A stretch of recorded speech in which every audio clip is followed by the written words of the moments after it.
purpose of maintenance control is to direct and coordinate scheduled and unscheduled maintenance and to ensure the accuracy of aircraft records.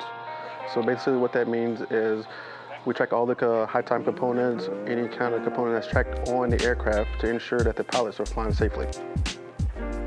The primary responsibility of a maintenance controller is really to oversee the efforts of the professionals that are getting the job done on the flight line.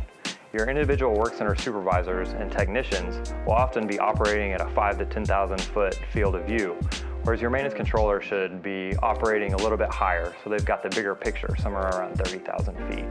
That way we can make sure the processes that are being undertaken out there are as efficient and streamlined as possible. The reason why maintenance control is important to this command is because it allows us to maintain those scheduled inspections, and it also empowers our maintainers to make sure that we fly the safest demonstration.